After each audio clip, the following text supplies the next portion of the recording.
Boa tarde, irmãos. Paz e a graça.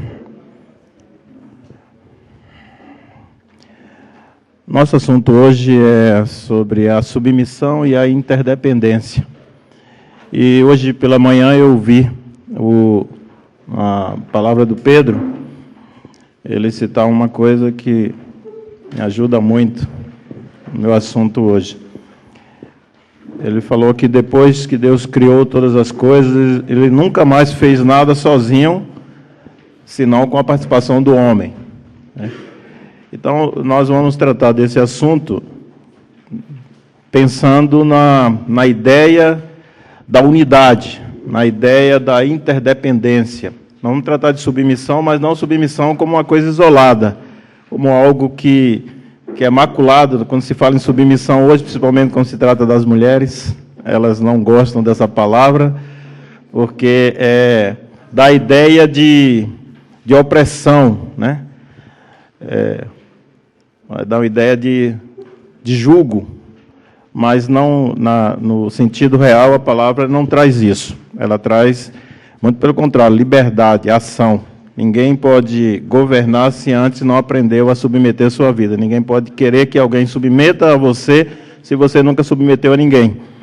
Então, nós queremos tratar dessa ideia baseado num texto da palavra em João, do Evangelho de João, que é João 15:15, quando Jesus chama os seus discípulos para ter uma conversa.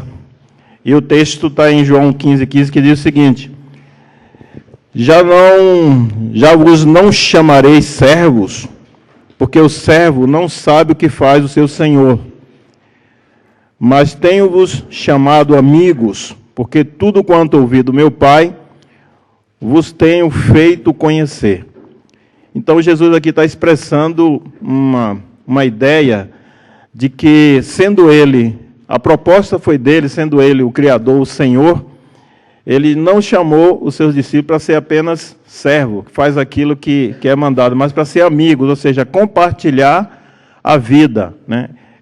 A intenção é mostrar que eles poderiam gerar também a partir dali, e não apenas ser daqueles que servem, né? Que é aquele princípio de obediência, de servidão, onde a pessoa só faz o que o outro manda, mas a ideia de compartilhar a vida, compartilhar a liderança, compartilhar os aspectos do reino de Deus. Então, é nesse prisma que eu quero... Está na página 27, né? Vocês, se quiserem abrir, tem algumas coisas, não tem tudo, mas tem algumas coisas. E nós temos também o slide para nos situarmos melhor. Então, nós observamos que quem é imbuído de liderança tem um papel de guiar, né? Mas nós temos notados que pais, líderes, pastores, pessoas que lideram, têm uma capacidade também de ferir o coração das pessoas, dos seus liderados. E muitas vezes é por não compreender o que é que a Bíblia está ensinando com isso, né? E quando a gente quer chamar a igreja para viver a unidade, a gente não pode ter a ideia do líder opressor, daquele que quer subjugar, quer submeter, que quer ter privilégio, que está sempre acima dos outros. Muito pelo contrário. A ideia que nós temos ouvido e aprendido aqui é que é a ideia de servir. O líder é aquele que serve, ele dá exemplo pelo serviço que ele presta. E daí ele vai conquistar a sua liderança ou trabalhar a sua liderança a partir disso. Então, nós vamos ver alguns slides, né?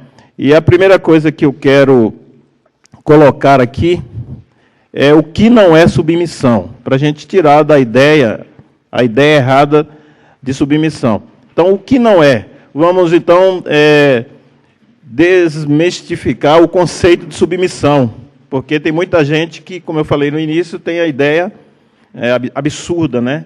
De julgo, de opressão. Então, a primeira coisa é submissão. Submissão não é um condicionamento mental ou emocional, né? Então, onde aquela pessoa se anula para servir o outro, Quando a pessoa precisa se anular no relacionamento, isso está quebrando, na verdade, o verdadeiro espírito de submissão.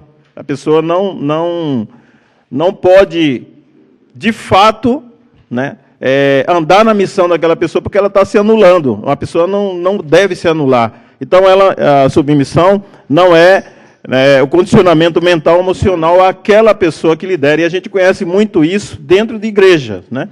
A pessoa que é subjugada e o líder manda, ele faz, ele não questiona, ele não sabe, ele não aprende, e ele vai vivendo essa vida de ouvir e fazer sem questionar. Não? Então, quando uma pessoa age assim, a missão dele está sendo cancelada. Ele vai ser apenas um serviçal, um subserviente, né? Uma pessoa que serve sem saber por que está servindo. Então, a primeira ideia do que não é submissão é isso, essa primeira parte aí. A segunda, submissão não é obediência cega, né? A submissão também não é obediência cega, surda e burra. Toda pessoa submissa deve ter liberdade de entender por que está envolvido naquilo. Ele não vai seguir um líder só se... não, aquele é o cara, então eu vou seguir ele. Eu não sei, uma vez nós estávamos numa reunião lá em casa, e tinha um grupo que nós conhecemos, e tinha uns irmãos muito amorosos, né? E eles saíram de uma cidade bem distante, uns 300 quilômetros, ia estar um líder lá, passava lá por feira um dos seus líderes, e ele foi pousar lá em casa, né? Esse líder, a gente estava conversando, e eles gostavam muito, falavam muito de comunhão, e eles foram para lá para a comunhão. E aí, depois da palestra e tudo, nós sentamos, então, para o alimento, para um café, e ele falou assim, eu não estou entendendo muita coisa, mas eu estou amando a comunhão. Como você está tendo comunhão sem entender nada? Então, assim, ele gostava do líder, ele tinha apreço por aquele líder, mas ele não entendia muita coisa do que ele ensinava, mas queria. Tá? Então, submissão não é obediência cega. Você precisa entender porque você está submisso àquela pessoa e porque você está andando na missão daquela pessoa. Na verdade, a palavra submissão é um prefixo de duas palavras, submissão, ou seja, debaixo de uma missão. Eu acordo com a missão daquela pessoa, então eu vou me aliar a ele para ajudar ele a cumprir aquela missão. Então, nada errado com isso, né? Terceiro, submissão não é escravidão. As pessoas não podem ser dadas como escravas, né? E, às vezes, espiritualmente, tem muitas pessoas que estão submetidas a líderes e elas, na verdade, não estão submetidas, elas estão escravizadas por aquele líder. Ela não tem, na verdade, essa pessoa não abraçou uma missão, ela não tem uma missão, ela não está debaixo de uma submissão, ela está sendo escravizada por aquele líder. Então, submissão também não é escravidão. A verdadeira submissão não é algo forçado, ela não pode ser imposta, ela é algo natural, voluntário, né? A pessoa submete aquela pessoa, vê qualidades, vê características, vê vida de Deus, então ela submete aquela pessoa porque ela vê que tem uma missão e ele quer apoiar aquela missão. Estava ouvindo um MP3 do John Maxwell, ele falando o seguinte, que o verdadeiro líder é aquele que consegue arrebanhar pessoas sem precisar impor nada a eles. Apenas ele passa a sua missão, aquela pessoa compra a missão do líder e vai andar com aquela pessoa, né? Então, ele falou assim, se você quer ser um líder, a primeira coisa que você tem que fazer é trabalho voluntário. Procura uma entidade de caridade e vai servir aquelas pessoas e você vai aprender como liderar. E daí as pessoas vão aprender a ouvir a visão, a ter uma visão e andar junto com você. E daí você pode se considerar um líder. Pessoas que andam e forçam outros a seguir a ele não pode ser considerado líder, né? Então, a terceira coisa que não é submissão não é escravidão. A quarta é, submissão não é você calar para tudo. Se você anda com uma pessoa, ela é líder, mas ela erra, você tem direito de chamar ela, conversar e dizer que está de acordo ou não de acordo, não está de acordo com aquilo, concorda ou não concorda. Você tem direito de se expressar. O líder opressor geralmente não ouve ninguém. A palavra é dele e ele não quer saber de ouvir mais ninguém. Ele pode errar, ele pode fazer tudo errado e a pessoa tem que seguir aquilo ali. Então, submissão não é você calar para tudo. É melhor, eu pessoalmente acho melhor que alguém discordando fale, converse, né? Fale a verdade e diga o que está sentindo, que não gosta daquela maneira de agir, ou não está entendendo bem, do que ela ficar quieta e por trás boicotando, né, a missão daquela pessoa, porque não está concordando, e depois lá adiante, isso, na verdade, vai estourar. E é daí que saem muitas divisões, né? Muita gente fica ali quietinho, calado, vai fazendo faz aquele tipo de trabalho de Absalão, né? Ficava na porta e todo mundo que passava, ele conversava e conquistava o coração, e depois ele puxou o reino para ele, tirando Davi do trono. Então, muitas vezes, por causa de um líder mal colocado, algumas pessoas agem desse jeito, e às vezes a gente até acusa, né? De rebelde, disso, daquilo. Muitas vezes a rebeldia começa com o mau líder, né? Então é melhor ser transparente, falar o que sente, o que pensa, do que ficar debaixo de uma liderança onde você...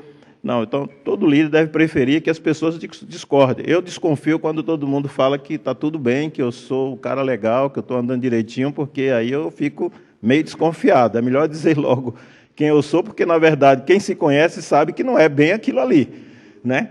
Cada um que se conhece sabe bem que você não é bem aquilo. Mas quando alguém começa a te alisar, passar a mão nas costas, dar tapinha, dizer que você é o cara, aí você precisa começar a desconfiar, porque esse cara está armando alguma coisa lá adiante. Então, não é, né? Toda submissão imposta é contraditória, porque não é daí que vem o sentido de submissão. Ela é contraditória. Quando você quer impor a sua vontade, as suas decisões sobre a vida dos outros, você quer convencer a eles de que é daquele jeito, isso é contraditório, porque quando você passa a verdade, simplesmente as pessoas que querem a verdade vão seguir a verdade, não precisa ser imposta. Então, toda submissão imposta, ela se torna contraditória e não tem sentido nenhum. No mundo em que vivemos, essa palavra, a submissão, ela é vista, né, como uma agressão, e a maioria das pessoas querem sair do estado natural de liderado para líder, porque vê que em ser líder existe vantagem. Mas, segundo o princípio que Jesus está mostrando, não é chamado para ter vantagem aquele que lidera, mas, muito pelo contrário, servir as pessoas e daí poder ter uma liderança diferente. Uma submissão sadia é fruto de uma atitude sincera de respeito ao líder e entendimento da missão. Se eu entendo a missão, se eu ando com Josafá, com Zé, né? E eu vejo que ele tem uma missão e aquilo queima no meu coração, eu vou me envolver com ele para ajudá-lo. Não para um dia eu dar-lhe uma rasteira e tomar a posição e achar que eu faço melhor. Então, a missão, ela sadia, ela é fruto desse tipo de atitude sincera, né? De respeito, de olhar aquela pessoa. É claro que você não vai achar um líder perfeito, não, o camarada é perfeito, ele faz tudo. Não, ele vai errar em alguns pontos, ele vai errar algumas, mas não é isso que vai me fazer me rebelar para criar um outro movimento igual dele, mas agora eu é que mando, eu é que decido. E é muito isso que acontece na igreja hoje. Então, isso aí é o que não é submissão e que a gente deve descartar de imediato, porque está fora de cogitação. Então, qual é a autoridade da submissão? Então, a submissão é cada vez mais vista como algo fora de moda, né? A gente não quer mais aceitar isso por causa dos vários líderes que a gente conhece. É algo fora de moda, a gente não quer aceitar, mas ela é um princípio do reino de Deus e que cada um de nós que queremos edificar a noiva, queremos colocar mais uma pedra preciosa no adorno dessa noiva, precisamos aprender esse princípio e aplicar nas nossas vidas. Nossa autoridade tem a mesma natureza da nossa submissão. Ou seja, se eu fui uma pessoa insubmissa, quando eu tinha um líder, naturalmente eu vou encontrar pessoas, quando eu estiver liderando, que vai se tornar também rebelde dentro da minha ação, né? do grupo, ou a igreja, ou o centro, qualquer coisa que eu esteja criando, sempre vai aparecer alguém que vai submeter. Por quê? Porque Autoridade, porque submissão e autoridade é uma linha só, é uma linha reta. Do mesmo modo como você submeteu aqui, você vai ser autoridade aqui. Então, se você não aprendeu a submeter, você não vai aprender a mandar, a exercitar. E é muito claro hoje o número de pessoas que lideram e não sabem como liderar, porque elas lideram por privilégio, por ganhar, por ter alguma coisa, e não para...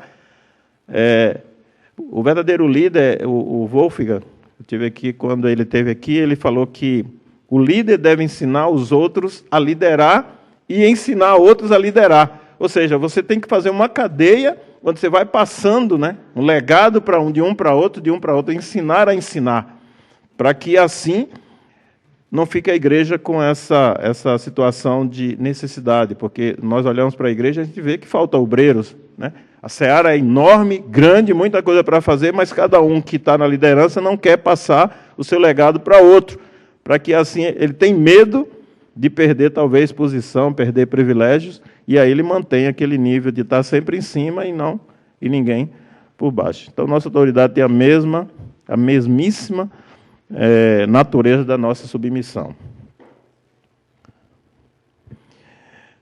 Tem líder que se baseia no seu temperamento. Sabe? Tem gente que tem um temperamento mais forte, então ele acha que aquilo é o carisma para liderar, né? Assim, eu decido, eu falo, eu grito, eu ordeno, então ele acha que ser líder é isso. E muitas vezes não é isso que a Bíblia está falando de liderança. Todo líder que se baseia no seu carisma para tentar mandar, ele está cometendo um erro gravíssimo. Do mesmo modo que ele sobe, ele vai cair na mesma velocidade. Porque não é apenas o carisma. A pessoa precisa ter um caráter bem estibado, né? Bem formado e capaz de acolher qualquer espécie de pessoa. Tem líder que é seletivo, ele quer uns e outros não. Então ele precisa aprender a acolher, né? Principalmente aquele que tem o título de pastor, ele precisa aprender a acolher cada um, não importa o problema, a necessidade, se é rico, se é pobre. O que Pedro falou hoje pela manhã, né? Ele não vê a hora de aparecer uma igreja onde possa, eu também penso nessa igreja, onde possa sentar o médico, o advogado e o gari, e nenhum é maior do que o outro, porque todos eles foram salvos pelo mesmo poder que há no sangue de Jesus, né? E eu espero um dia que venha essa igreja, mas hoje ainda existe muita coisa que precisa ser trabalhada para chegar ali. Um compromisso com a submissão corrige a nossa motivação de servir e liderar. Ou seja, quando você entende o que de fato é submissão, vai corrigir essa distorção que existe no meio daqueles que lideram, de achar que o ser líder é incrível, que isso parece que está enraizado na natureza egoísta do homem, né? Porque lá no centro de recuperação, como a gente faz uma obra voluntária e não tem muito recurso para pagar pessoas profissionais, então todo mundo que faz alguma coisa lá não recebe nada, não ganha nada.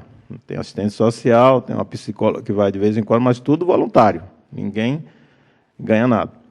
Então a gente faz o seguinte: quando aqueles que estão mais avançados no tratamento, eles começam a ter uma vida, né, ali 3, 4, 5 meses, 6 meses, já está mais ou menos equilibrado, então a gente começa a colocar eles para ajudar os outros. Bom, aquele sujeito, até aquele dia, foi uma pessoa. A partir do momento que você passou autoridade para ele, ele muda totalmente. Ele começa a apertar os outros, a oprimir os outros, a pisar nos outros, né? Ele começa a querer privilégios lá dentro, quer sair para ir fazer isso aqui na rua, que se tiver um alimento, ele quer o melhor para ele quer guardar para ele, como ele tem liberdade para se mover dentro do espaço, então ele começa a buscar privilégio. Então, uma ideia errada do que é liderar. Em vez de servir ao outro, ele vai buscar privilégio, motivações erradas, resultados errados, né? Agora nós vamos ver dentro do processo da interdependência, um processo de amadurecimento, né? Conforme amadurecemos, tomamos consciência de que tudo na natureza é interdependente. Se você olhar, você vai ver que há uma escala, né? Há uma corrida, uma coisa dependendo da outra. E nós precisamos entender que a igreja ela nunca vai chegar, eu falo nunca, não sei, é uma força de expressão, porque a gente sabe que a palavra diz que ela vai, né? Agora, se nós vamos participar, é outra coisa, porque nós precisamos compreender que quando se trata dessa noiva de Cristo, dessa igreja gloriosa, ela não vai alcançar isso se não houver esse vínculo de interdependência. Enquanto houver essa ideia de que eu sou superior e os outros têm que ser inferior e vão sempre ser inferior, nós não vamos chegar a lugar nenhum. Por isso, Jesus fez essa proposta para eles.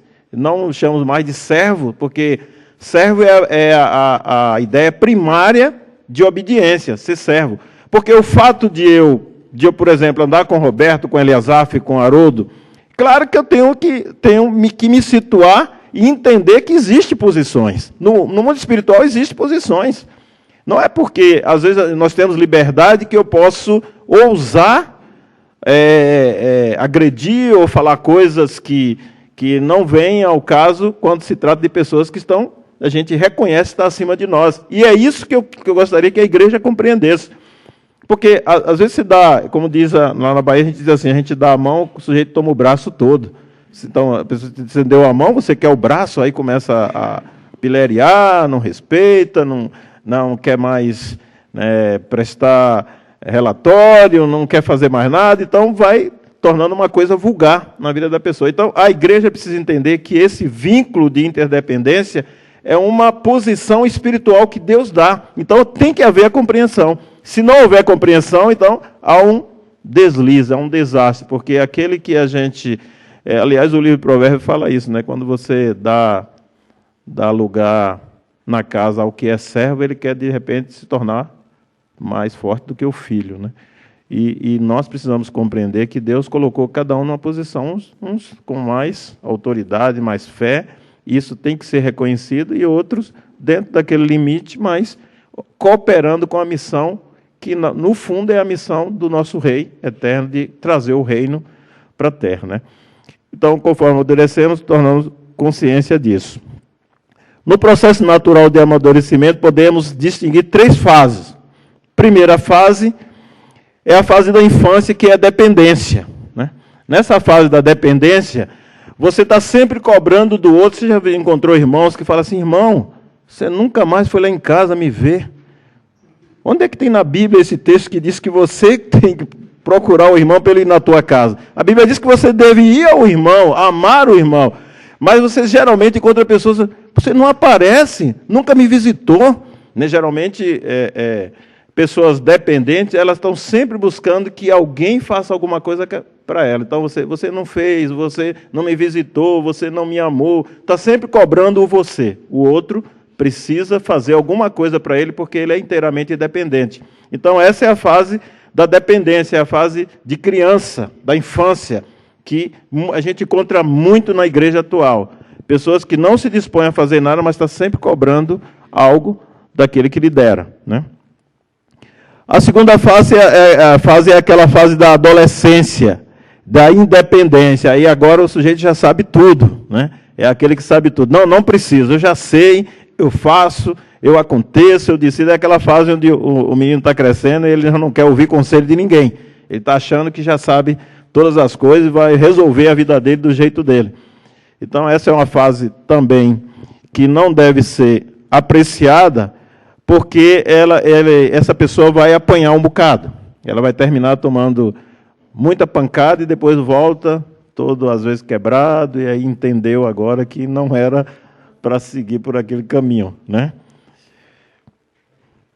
E a terceira fase é essa fase adulta, que é da interdependência. Então, eu tenho algum conhecimento, eu sou livre, eu posso me mover, mas eu acho que andando com outros vai ser muito mais prático, vai ser muito maior a ação do que eu sozinho tentar fazer alguma coisa. E isso é uma coisa muito forte nas lideranças atuais. Lá em Feira de Santana, a gente tenta manter uma reunião com alguns pastores, e alguém já disse que o povo mais difícil de ser alcançado são os pastores, né? A irmã falou aqui hoje de manhã sobre os pastores. É o povo mais difícil de ser alcançado, porque você põe uma reunião com pastores, então alguém começa um assunto, não consegue terminar, porque o outro tem que falar também. Eu falei, mas que povo que gosta de falar, então tem um tempo marcado, e aí começou um assunto aqui, outro foi para aqui, outro foi para aqui, nada chegou a conclusão nenhuma, porque todo mundo quer dar o seu discurso. Eu não sei por que a maioria dos pastores gostam de discursar. Não gosta de ficar calado. Se tem uma reunião e tem uma oportunidade, ele quer mostrar que sabe que tem alguma coisa também. Então, essa fase de interdependência é uma fase importante, porque é daí que vem a sinergia, né? Ou seja, a soma do todo é maior do que as partes. Eu tenho uma parte, mas não tenho o todo, então eu preciso daquele ali, aquele precisa do outro, e o outro precisa, e assim nós vamos juntando, e aí a igreja tem possibilidade de ser muito mais forte. Eu, na minha visão natural de um homem, eu acredito que a igreja não precisa dessas coisas que ela anda fazendo, com a cuia atrás de deputado, de senador, para que ter isso, ter aquilo. A igreja tem condições de fazer um movimento no mundo sem precisar de um centavo do governo. Ela tem recursos para isso. Mas, infelizmente, o que nós vemos são esses líderes procurando fulano, cicrano, beltrano para doar isso. E agora, nesse tempo de política, então, é um negócio sério, né? É tanta gente correndo atrás de bloco de cimento lá. Tem gente que fecha a igreja e passa para um sujeito por causa de coisas para construir um prédio que não vai valer de nada, porque, na verdade, aquilo não é igreja. A gente sabe que igreja não somos nós, cada um de nós, né? Então, vem essa fase adulta. Então, é lógico que, se você for olhar os mandamentos divinos, eles vão primar por esse tipo da interdependência. E quando você lê alguns versículos, e tem alguns aqui, assim, amai-vos uns aos outros, né? Ele está dizendo que não é cada um individualmente, mas é a vida do corpo. Quando Paulo mostra a igreja como um corpo, ele está tentando mostrar que não adianta você querer fazer as coisas individual, ou ter o seu grupinho separado, seletivo, que também não é função. Na verdade, não somos nós que escolhemos os irmãos com quem nós devemos andar. Foi Deus que já escolheu. Se ele salvou aquele cidadão, é porque vai ter que andar conosco. Então não adianta fazer essa seleção, porque é uma perda de tempo e um atraso, né? Pedro diz que nós podemos antecipar a volta do mestre. E muitos de nós estamos atrasando com as nossas picuinhas, né? Eu não gosto aquele irmão ali, eu ando mais com ele não, com aquele também não, e vai criando dificuldade. Mas se Jesus lavou e salvou, quem é você para dizer que não anda com ele? Você está sendo, na verdade, um sujeito rebelde, né? Se rebelando contra o próprio Senhor, que salvou aquela pessoa. Então, os mandamentos priorizam por isso, né? E é aquilo que a Bíblia diz que lá que ele falou para Israel, perseguirá 100 e 10 mil. Você vê a diferença? Quando é 100. Quando é 2, multiplica muito para 10 mil. Isso é sinergia. Isso, o Senhor está dizendo que é melhor andar juntos, é melhor juntar do que o maior triunfo que Satanás tem conseguido sobre a igreja é botar essa ideia de que eu sou o cara que vou mudar a história da igreja na terra. Então, todo líder imagina isso, que com ele agora a igreja vai. E esse é o maior engano que existe na cabeça dos líderes, porque todos acham que ele é o cara. Não tem dito aqui, né? Ele é que vai abençoar mesmo, e o movimento dele vai dar certo, e ele quer arrebanhar todo mundo, e se ele for a algum lugar, ele não vai, assim, eu não sou cauda, eu sou cabeça. Todo líder imagina isso. Então, ideias erradas que têm se propagado, né? Então, as pessoas que sabem juntar, que sabem se aliar, ela vai conquistar, ela vai conseguir muito mais do que se ela sozinha caminhar. Significa que a soma estabelecida de partes também é uma parte e a parte mais poderosa. É aquilo que a Bíblia diz, né, que nós falamos aqui, que 1 perseguirá 100, mas 2 vai para 10 mil. Isso é o poder do relacionamento resumido. Resumindo, as pessoas dependentes precisam das outras para conseguir o que desejam. As pessoas independentes, elas podem se virar, conseguir alguma coisa mais do que o dependente, mas ainda não vai conseguir o que é necessário. Então, o interdependente, esse sim, vai chegar a lugares maiores, porque ele está exatamente nesse plano, né?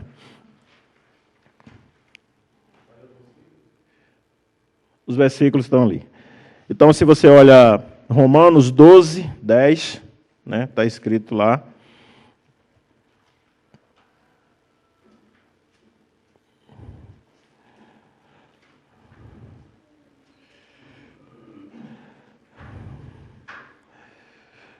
Amai-vos, olha a palavra, amai-vos cordialmente uns aos outros com amor fraternal, preferindo-vos em honra uns aos outros.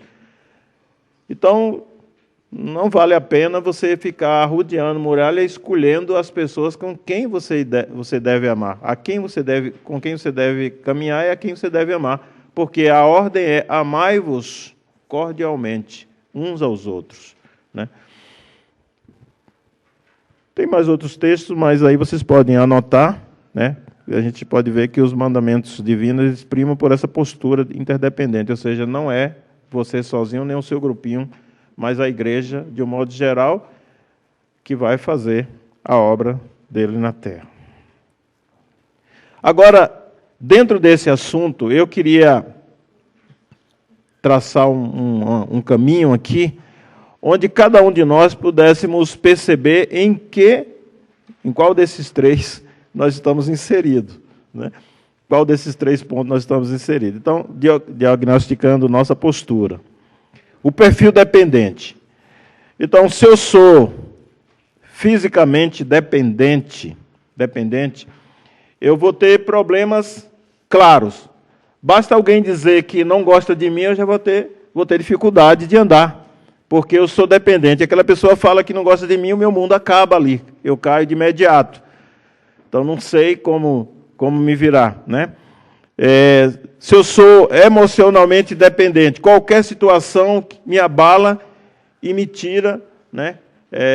As pessoas, elas não gostam de mim, elas me rejeitam, sempre essa coisa. Então você não vai a lugar nenhum, né? A igreja está cheia de pessoas assim, sempre lamentando que não consegue, que não vão, você tem que me ajudar, oram lá por mim. Às vezes ele nem está aí para oração nem nada, mas quer que o outro ore por ele, para Deus fazer na vida dele aquilo que nem ele está interessado. Isso são pessoas dependentes, né? Não me ligou. Na hora que você passou na rua, você olhou para o meu lado, mas você não falou comigo. Sim, eu estava olhando para o seu lado, mas quer dizer que eu lhe vi. Às vezes você está olhando na direção e não está vendo, não está focado naquela pessoa, né? Então, tem tudo emocionalmente. E pessoas que têm também intelectualmente dependente. Ela precisa sempre do outro para qualquer coisa. Essas pessoas terão problemas, né? Porque vai sempre esperar que alguém faça alguma coisa por ela. E aí onde vem algumas dificuldades que se enfrenta hoje, né? Agora, quando um líder ele começa a ouvir pessoas ou o rebanho, ouvir Deus por essas pessoas, ela está castrando o ouvido espiritual dessa pessoa. Às vezes, se uma pessoa tem problema, você tem que ensinar ela a se virar para resolver o problema. Às vezes é muito melhor aquela ideia de que você não fica pescando para dar o peixe, você dá a vara, você ensina ele a pescar para ele buscar resultado. E quando uma pessoa é dependente, e tem líder que gosta disso, você vê que as igrejas hoje gostam disso, tem até telefones à disposição. Meu irmão, você está precisando do quê? Ora aí por mim, pastor, que eu estou querendo vender a minha casa. Aí, vou orar. Tem pastor que diz assim, olha, eu vou subir ao monte hoje, traga seus pedidos. Não precisa você jejuar. Eu vou jejuar 3 dias e os seus pedidos vão ser resolvidos. Isso é de Deus. Então, ele está castrando o ouvido espiritual dessa pessoa. Essa pessoa nunca vai crescer espiritualmente, vai ficar sempre dependendo, e é por isso que cresce, né? A pessoa fala assim, o evangelho no Brasil está crescendo. Crescendo coisa nenhuma. Está crescendo nada. Tá? Esse tipo de liderança não dá crescimento espiritual. São pessoas que dependem todo o tempo e fica aguardando, buscando essas pessoas para serem como se eu fosse intermediário, tipo sacerdote. Você levantou para falar? Esse diagnóstico, então, de postura seria a postura entre líder e liderado. Tanto para um quanto para o outro pode ser esse sintoma. Exatamente, exatamente. E também, mesmo dentro da família, a gente tem hora, né, que precisa fazer como águia, né? A águia pega os filhotes, joga lá e ele tem que se virar para aprender a bater as asas. Ele tem que... E aí ela espera, se ele vai cair mesmo, aí ela vai de novo, pega, leva novamente, chega lá, joga novamente, até que ele aprende, porque ele é águia, ele tem que bater as asas, ele vai voar.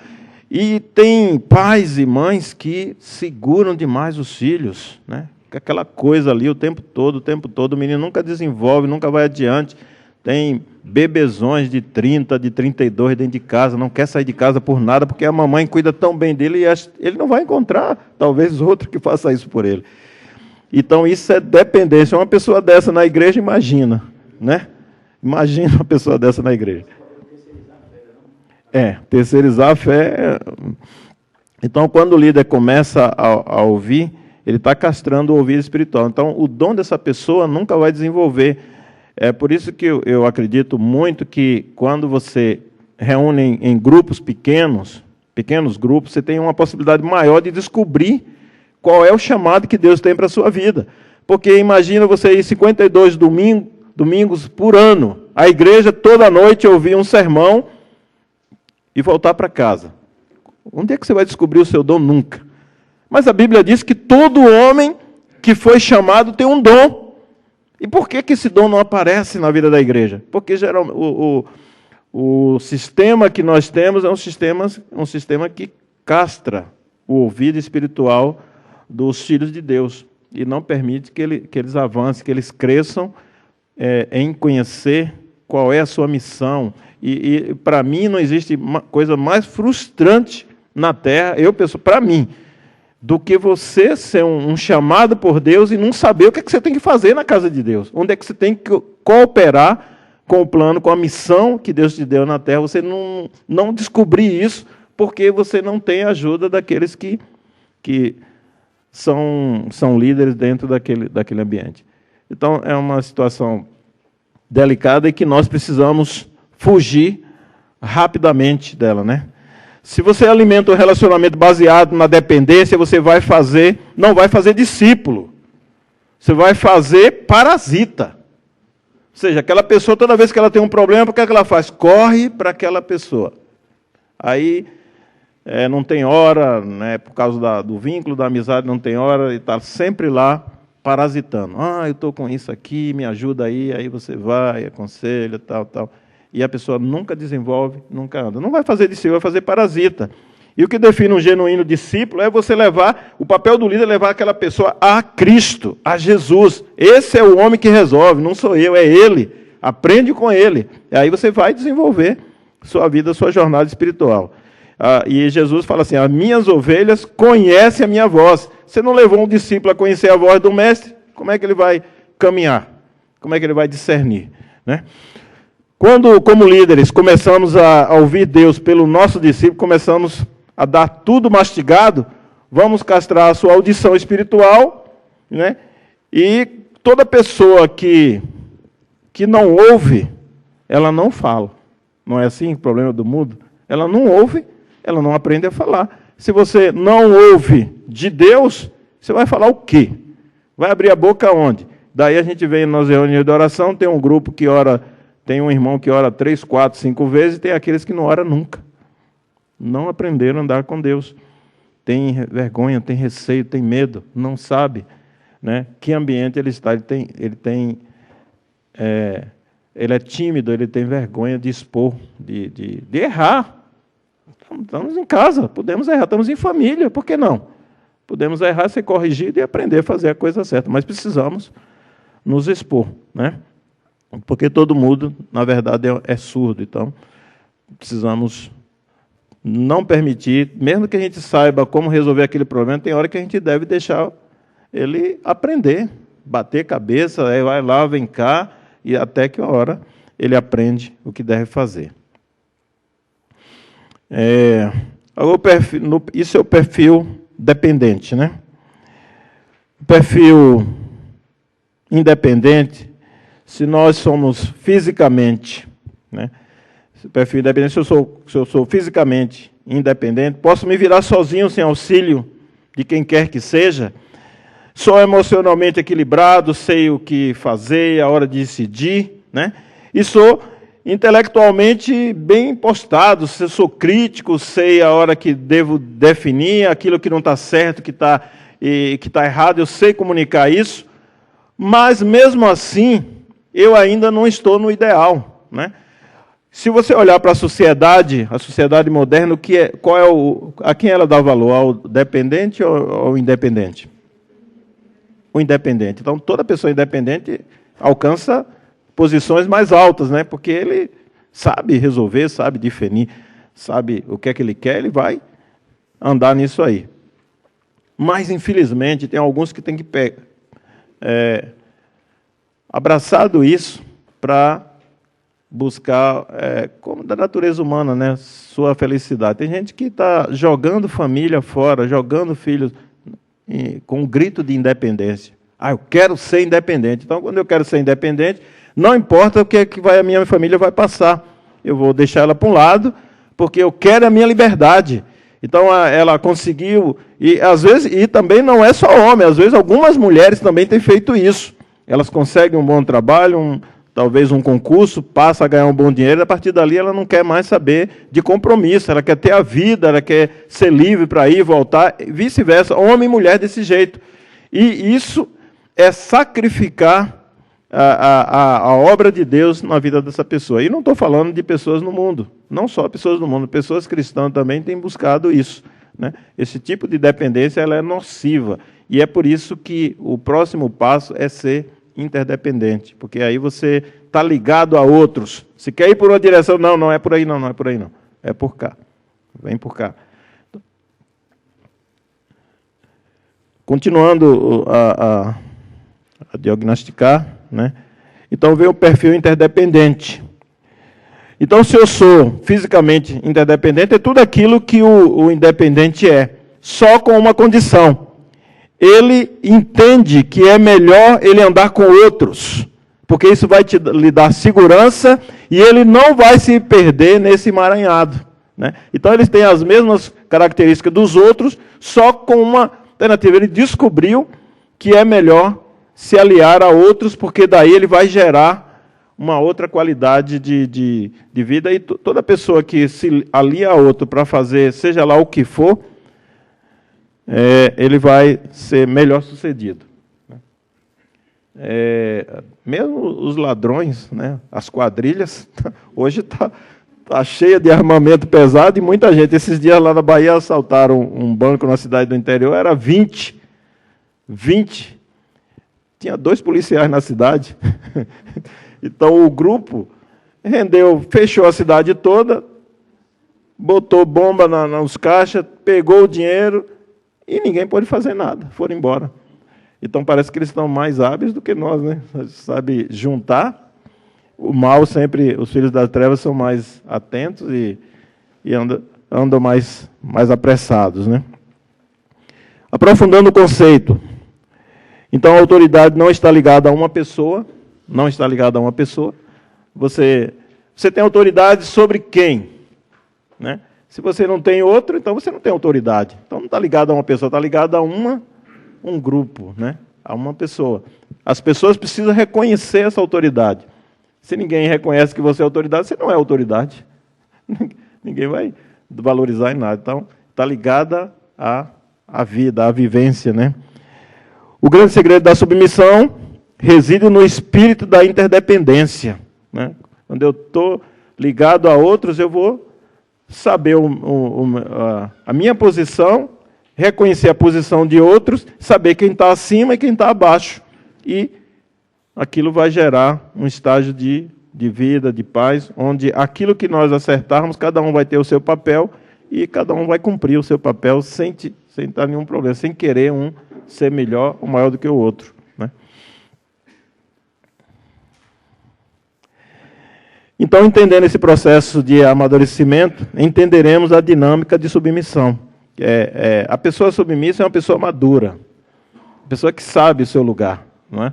A pessoa que é insubmissa é porque ela não aceita. Lá, voltando ao centro, uma das dificuldades que nós mais temos com os homens é que eles são pessoas que não reconhecem a autoridade. Eles foram criados, né, sem a presença do pai. Disso eles descambaram para o lado da dependência química. E quando você tenta ajustar eles não aceitam. Então, quando nós temos um regimento interno, quando eles chegam, a gente fala, lê o regimento. Aí ele lê tudo direitinho. Aí eu falo, está de acordo, vou submeter. Vai, sim. Então, tá bom. Aí começa, uma semana depois, começam os problemas. Tem umas tarefas, não vou, hoje não estou com vontade de fazer. Não, vai precisar fazer. Aí a gente usa o versículo, fala assim, quem não trabalha não come. Então hoje você não vai comer. E aí a gente vai ajustando a vida deles nisso aí. Às vezes você tem que ser firme, duro com eles, porque é uma coisa que faltou na vida deles.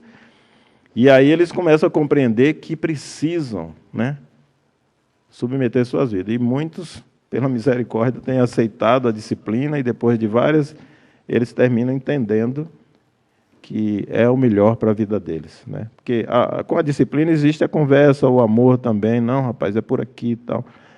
Quando resiste, a gente pega firme, mas depois eles voltam e submetem. Então, muitos param no conceito primário de submissão, que é a dependência, né? É o primeiro conceito. Quando nós somos pequenos, claro, dependemos do nosso pai, para levar o alimento, para nos mandar para a escola. Às vezes a gente não gosta de estudar, ele impõe que a gente estude. Esse é o conceito primário. Mas depois você vai descobrir que você pode resolver-se, né? Você foi criado, você pode resolver-se. E ainda, melhor, esse estágio poderoso, baseado na interdependência, que é uma sinergia onde vai levar a ações, né? Ações práticas que vai gerar um resultado muito maior do que um ou dois, um grupo menor fazendo algo aqui na Terra, né? Agora, como fazer isso, né? Esse é um problema, porque pela natureza humana, todo mundo quer ser o primeiro, né? Todos nós achamos que dá para ser o primeiro. Se nós conseguirmos ter um espírito como o de Jonatas, né, que reconheceu que Davi era o primeiro, ele poderia ser o segundo, aí ficaria bem, né? Eu não reconheço que ele é o primeiro e eu posso ser segundo. Então, tem aqui um banco e nós vamos construir uma atmosfera de liderança e submissão pensando em uma conta bancária, por exemplo. O que é uma conta bancária? Você vai lá, né, abre a conta e você vai fazer depósitos. Você vai precisar fazer depósito, porque na hora que você precisar fazer um saque, você sabe onde é que tem o dinheiro. Você pode ter um cartão, um talão de cheque. Então, nós vamos basear isso numa conta bancária. Então, uma conta bancária emocional, ela descreve a quantidade de confiança, né? Esse é o capital que a gente vai acumular nessa conta. Confiança. É algo muito sério na vida da igreja hoje. Eu sempre digo, se você vive num ambiente que chama igreja, e você não tem uma pessoa com quem você pode abrir o teu coração, então como que você pode chamar isso de igreja? Não é verdade? Você concorda comigo? Como é que você vive num ambiente que tem 100, 200, 300 pessoas, você não tem um amigo ali dentro? Você fala que está numa igreja, que é aquela igreja de Cristo, e na hora que você tem um problema, cadê? Aonde é que você vai abrir a sua vida? Não tem. Então você não pode simplesmente chamar de igreja, ou então veja que conceito é que você está agregando no seu coração com relação à igreja. Às vezes fala com pessoas ímpias, né? Então, se eu fizer um depósito na minha conta emocional com você através de cortesia, né, gentileza, honestidade, cumprindo os meus compromissos, falando a verdade, então eu estou fazendo ali, né, reserva, e nós vamos alimentando essa conta no dia a dia, né? Compromisso, né? Se eu falo uma coisa com você, eu cumpro aquilo. Eu tenho um sentimento, eu falo a verdade em amor. A Bíblia nos orienta a isso, né? Fala a verdade em amor com aquela pessoa. Não, ele está com problema. Não fala não. Deixa lá. Deus vai tratar com ele. Não é assim. Deus tem os seus agentes na terra para tratar situações dentro da igreja. E é por isso que o pecado avança dentro da igreja. Não existe essa consideração de um para com o outro, de chegar junto e falar. E se ele espernear, chama outro e vai novamente, né? 2 ou 3, como a gente conhece, como Jesus ensinou, né? Então, uma conta bancária financeira, uma conta bancária emocional descreve a quantidade de confiança que acumulou em um relacionamento. Se você está relacionando com uma pessoa, com um irmão, é claro que você tem que construir algum aspecto de confiança. Para que adianta um relacionamento de aparência, né? Tudo bem. Vai tudo bem, você já diz logo tudo bem, que é para o camarada ir embora, né? Se estiver mal, ele quer conversar alguma coisa, fala, está tudo bem, vai embora. Então, para que adianta isso dentro da igreja? Vai trazer o quê? Sempre aquela reserva, né? Não, eu conheço aquele irmão, mas eu, sei lá, vou abrir minha vida para ele, né? Falar nada com ele. E quando é que essa conta emocional vai ficar no vermelho? Quando eu prometo para você algo e não cumpro. Aí eu crio um ambiente de desconfiança, de reserva, né? Eu sempre vou falando e acontece muito, né? Às vezes o irmão aperta e a gente vai toma um dinheiro emprestado e depois o irmão para de ir à congregação porque não tá podendo pagar o dinheiro, mas em vez de deixar chegar e falar, né? Aí vai criar aquele ambiente de desconfiança. Fala que é irmão e faz isso e tal. Aí outro precisa e é verdadeiro, aí você já fica, não, vou emprestar dinheiro, mas não. Então vai criando aquela desconfiança dentro do ambiente. E às vezes tem costume de mostrar grosseria, né? Não respeita os limites do outro, né? Às vezes tem alguns que são menos na fé, mais acanhados, às vezes não sabe comunicar, não sabe falar direito, são bebês, então precisa ser ajudado. E se você não tem essa capacidade de agregar, de trabalhar com essas pessoas, então você não vai criar vínculos. Você não vai criar vínculos. No centro é uma espécie de homem terrível. Homens, às vezes, assassinos, ladrões e assassinos, por causa da droga. Mas eles são conquistados rapidamente quando ele vê a postura de uma pessoa que quer ajudar eles. E, às vezes, eles chamam você e vêm confessar coisas que estremece, sua alma estremece de ouvir. Porque você, às vezes, conquista, pelo seu padrão, pela sua postura, a confiança deles. Então, é algo que precisa ser notado por cada um de nós. Quando eu estiver me relacionando com uma pessoa, é porque eu quero conhecer aquela pessoa. Não é uma fantasia, não é porque, irmão, passeou, não fala nem paz do Senhor, não, é passeou, não fala rápido, que nem paz do Senhor é mais. Então, isso é fingimento, não é verdade, e a igreja precisa consertar isso. Se nós queremos realmente uma igreja que vai trazer a glória de Deus, que vai trazer, né, que vai ser a noiva de Cristo, tem que ser uma igreja real, verdadeira. Defeitos todos nós temos, não adianta tentar encobrir isso. O que nós precisamos é nos apresentar como nós somos e ser considerado, ser respeitado dentro daquilo que nós, no momento, estamos vivendo. Então, muitos casamentos, famílias têm vivido assim, à beira de um colapso, né? Às vezes tem pessoas que estão passando, líderes, às vezes estão passando situações difíceis com a família, mas ele não perde a postura, né? Está lá todo bonito, todo engravatado, todo elegante, porque ele é o cara que tem que pregar e não vai poder falar do problema dele, né? Tem que manter a pose. Então, confiança não é uma coisa que cai de paraquedas. Ela precisa ser conquistada, precisa ser trabalhada. E se nós estamos vivendo na igreja, por que é que não se constrói isso? Por que não se constrói isso na igreja? Se essa é uma parte fundamental para nós relacionarmos. Né?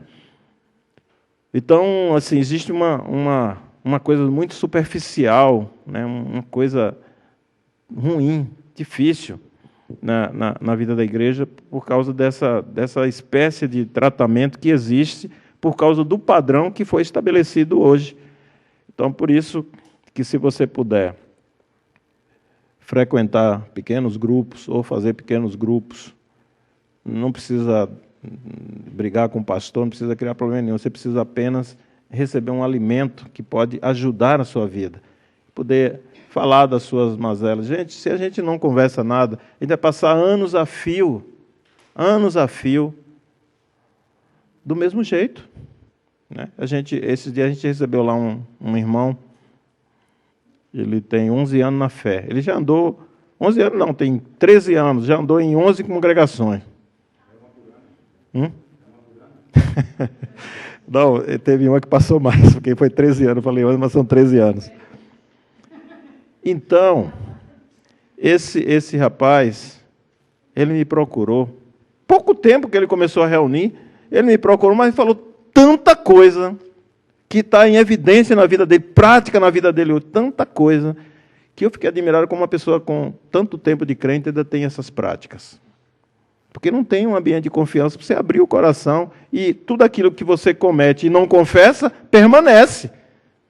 Satanás tem ali um ponto escuro para continuar batendo naquela tecla. Mas quando você confessa e deixa, aí a misericórdia opera. Então a igreja tem que ser esse ambiente onde você encontra pessoas que você pode abrir o teu coração e falar, olha, estou passando por essa situação, assim, assim, pode me ajudar, pode orar. Se tem confiança, isso não vai precisar nem espalhar para ninguém. 2, ele falou para mim, eu orei com ele, acabou, queimou aquilo, desvaneceu, não precisa ninguém mais saber. Deus resolveu ali entre 2.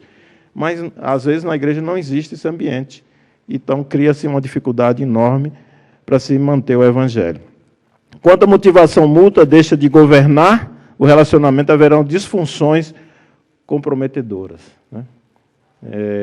Quando não existe mutualidade, né? Você quer aquilo e eu também quero, então nós vamos andar juntos. Mesmo que haja dificuldades, nós vamos sentar e conversar. Vamos resolver, porque nós temos um alvo, nós temos um foco. Esses problemas são problemas pessoais, da natureza caída, da natureza humana, precisa ser resolvido. Então vamos conversar. Quem está errado é convencido, porque o Espírito está presente nessa conversa e automaticamente as coisas vão fluir daí para frente. Né? Agora eu quero passar alguns princípios. Como fazer um depósito nessa conta de confiança? Né? Como fazer um depósito? Depósito para um saldo confiável. Então, o primeiro depósito é respeito e compreensão. Quem vive dentro do Evangelho precisa aprender a respeitar. Né? Aí eu tenho que voltar sempre para aquele centro. Né? Se há uma coisa difícil para aqueles 70 homens que vivem ali, é respeitar um ao outro. Porque eles se acham melhor do que o outro. Eles estão na mesma posição, na mesma situação. Mas vamos falar assim, não, eu nunca usei droga, eu só tomo cachaça. Eu falei, ué, qual é a diferença? Vive bêbado pela rua, mas acha melhor do que o outro que usou droga. E aí eles criam um problema lá dentro por causa dessas coisas, entre eles. E nós, como cristãos, às vezes achamos que somos menos pecadores do que o outro. E aí falamos assim, não, mas eu não faço esse pecado que você faz. Mas somos pecadores, e daí tem que haver respeito e compreensão com o outro. Se não há isso, então nós nunca vamos nos ajustar. Né? Então, esse respeito e compreensão, isso vem da habilidade de reconhecer e comprometer um valor da outra pessoa. Então, se a pessoa tem um problema, eu não preciso ficar expondo ela, eu vou chegar nela e vou procurar conversar. Eu vou respeitar aquela limitação que a pessoa tem. Porque é uma coisa horrível você confessar um problema para uma outra pessoa e ela jogar no ventilador. Aí todo mundo fica sabendo, você fica envergonhado, encarmado. Aí daquele tempo para cá, você nunca fala mais nada com ninguém. Uma vez eu cheguei lá num estado, em Sergipe, nós fomos fazer lá uma conferência e tinha uma pessoa, eu preguei a palavra e eu não tenho esse costume de visualizar algo na vida da pessoa assim, Deus nunca não age comigo desse modo. Mas naquela noite, eu olhei para uma pessoa que estava assim e eu falei, você tem um problema muito sério.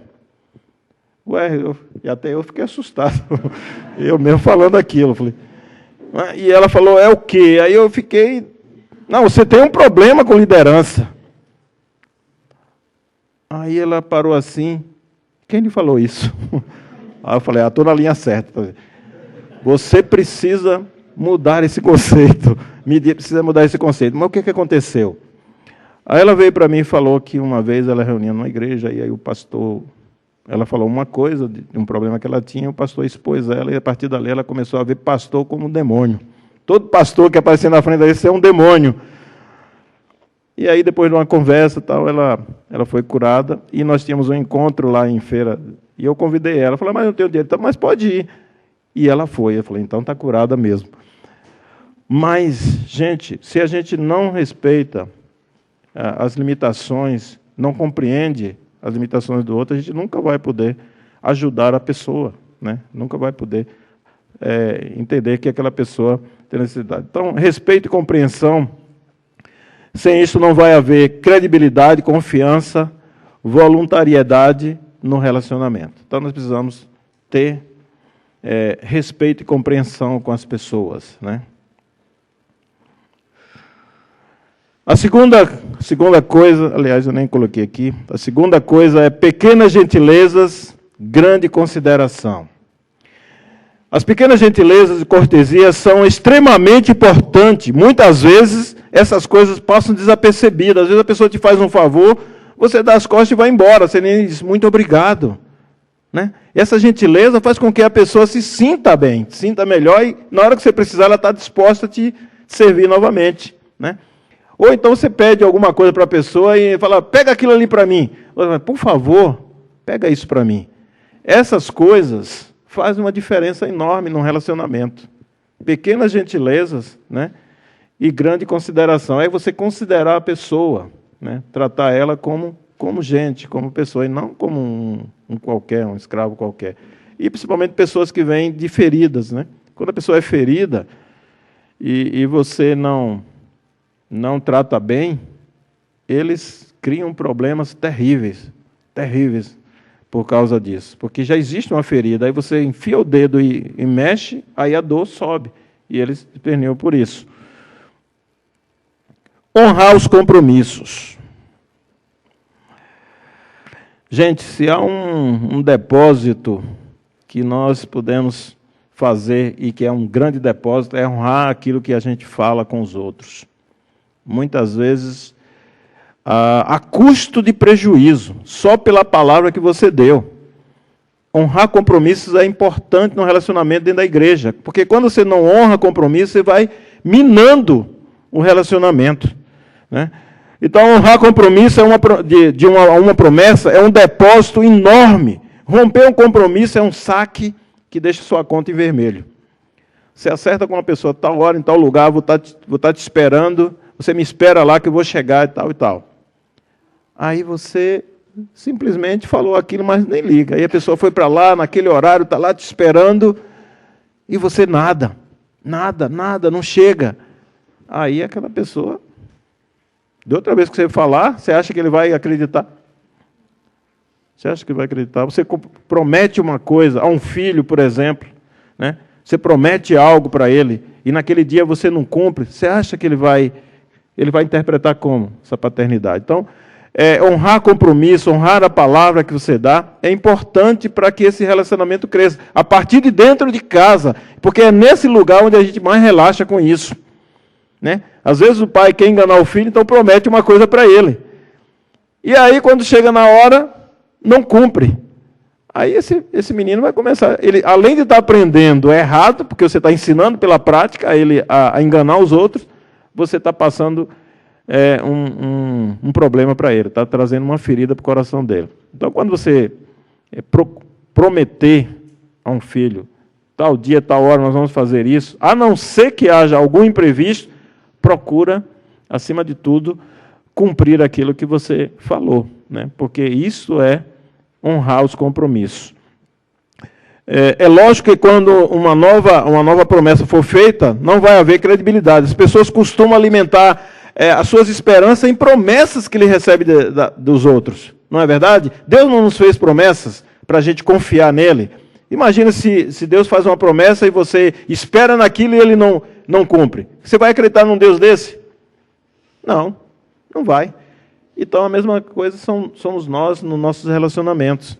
E isso dentro da igreja, meus irmãos, é coisa séria. Coisa séria. As pessoas não ligam para nada. Eu tive notando, não é que eu gosto de falar mal de pastor, não, porque eu sou pastor mesmo, mas, gente, é um povo que cobra horário, mas é um povo que mais chega atrasado. Nossas reuniões de pastores, dificilmente eles cumprem o horário. Eles cobram no púlpito o horário dos seus liderados, mas eles mesmos não cumprem o horário. E muitas vezes nem avisam que não pode estar na reunião.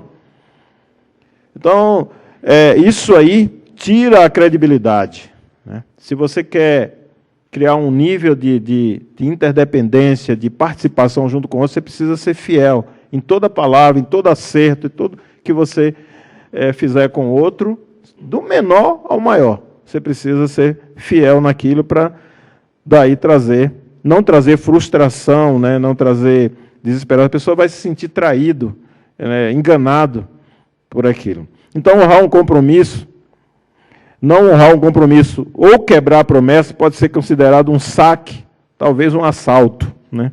Além da perda sofrida, ele ganha um trauma que pode bloquear aquele relacionamento. E a gente sabe que a igreja, ela se alimenta de comunhão. Se não existe isso, irmãos, pelo amor de Deus, não chama de igreja um lugar onde não existe comunhão. Onde não se ora junto, não se abre o coração, não se fala. Isso é algo muito sério hoje no meio religioso.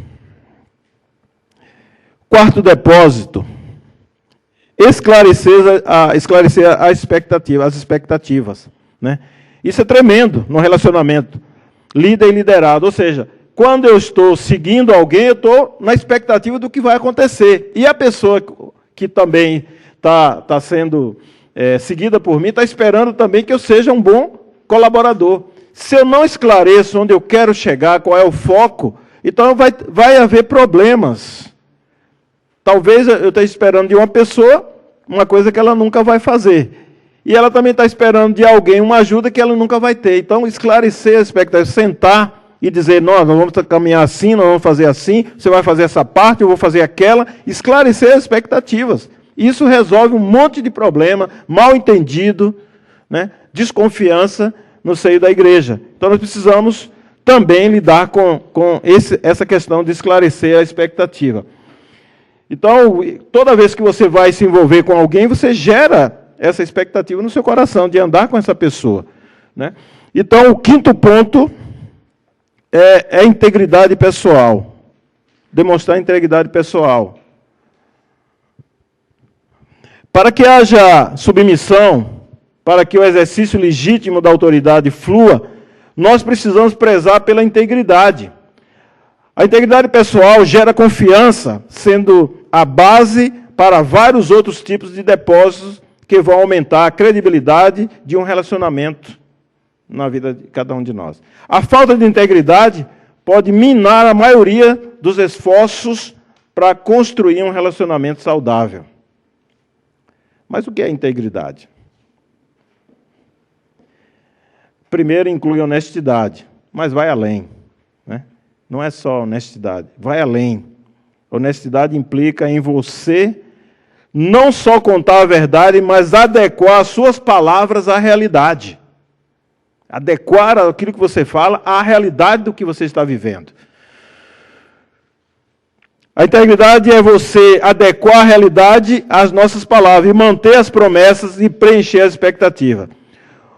Uma das maneiras de você demonstrar integridade é ser leal àquela pessoa, ainda que você esteja ausente, ainda que ela esteja ausente. Quando você é leal a uma pessoa, mesmo na ausência dela, você mostra que essa pessoa é íntegra, né? Você não fala mal, você não fica criticando. Se você tem que fazer isso, fala na vista dele. Então, isso é integridade. E isso é uma coisa que nós precisamos aplicar. E a sexta é a capacidade de reparar os próprios erros. Um líder tem que ter capacidade de reconhecer que erra também. Você não pode só achar que é o cara certo. Você faz errado, mas na hora que alguém fala, nada, não tem nada, satisfação dá você, e segue e vai embora, dá as costas. Não, o líder precisa entender que ele erra. E ter capacidade de reparar o erro e pedir perdão, né? Pedir perdão por aquilo que você fez de errado. Às vezes o pai tem que fazer isso com o filho, né? E eu já fiz isso. Às vezes uma vez eu dei uma surra naquele moço ali, quando ele era pequeno, e eu estava tão chateado, que eu peguei o lado errado do cinto. E depois eu deixei uma marca muito forte, e isso me doeu. Aí eu chamei ele e falei, me perdoe, eu queria te corrigir, mas não te maltratar. Então, uma pessoa que quer conseguir servir, conseguir o respeito, ele tem que admitir que ele erra, muitas vezes. Às vezes com palavras agressivas, às vezes não é nem isso aí que eu estou falando. Às vezes é uma palavra maldita, dita na hora errada, de uma maneira grosseira. Precisa reparar isso, né? Isso é a capacidade de reparar os erros. E quando você faz um pedido de perdão nessas condições, com sinceridade, você faz um depósito enorme nessa conta. Porque você fala assim, posso andar com ele. Na hora que ele erra, ele reconhece. E dentro dos relacionamentos, né, de noivos e noivas, marido e mulher, isso é necessário também. Porque tem homem que é machão e a mulher está sempre errada, ele nunca erra. Ele nunca considera que erra. E aí vai trazendo um monte de dificuldade, oprimindo, machucando, mas sempre é porque eu sou desse jeito, eu sou homem, eu sou macho. Né? Como se ser homem fosse isso. Então ele precisa aprender a reparar os seus erros, pedir perdão, reconhecer que errou. Para valer como depósito, um pedido de perdão precisa ser sincero. Tem gente que fala assim, foi mal aí, viu, cara, eu errei aí. Foi mal aí? Nada. Pede perdão. Foi mal aí? Fui mal aí. Não, perdão. Me perdoe, eu errei com você, eu fiz errado. Né? Precisa ser sincero. Tem que ser recebido como algo real, sincero também. Nada é melhor e mais poderoso para restaurar um relacionamento que uma confissão honesta, acompanhada de um profundo desejo responsável de mudança e transformação. Isso muda a história. Ainda que você fez uma coisa grave, quando você rende-se e reconhece, você vai ser trabalhado, mudado naquilo, né? E vê se vocês lembram dessa ação. Isso é sinergia. Você lembra daquela história de Moisés? Quando ele estava levantando os braços, estava cansado, e quando ele levantava os braços, Israel ganhava. Mas quando ele cansava, os braços baixavam, então Ameleque ganhava para Israel. Aí vem como é o Caleb? Arão, e levanta e começa a segurar os braços dele, e aí Israel prevaleceu contra o seu inimigo. Isso é interdependência, um dependendo do outro. Moisés tinha o poder. Se Arão levantasse as mãos, nada ia acontecer. Precisava ser as mãos de Moisés. Tinha que ser as mãos de Moisés. Então eles seguraram a mão de Moisés, né? Puseram Moisés sentado, levantaram as mãos e Israel ganhou a batalha. Então isso é sinérgico. Isso mostra o poder da confiança, né? Da integridade, da comunhão, da confiança entre eles, né? Da interdependência. Né? Isso faz a diferença.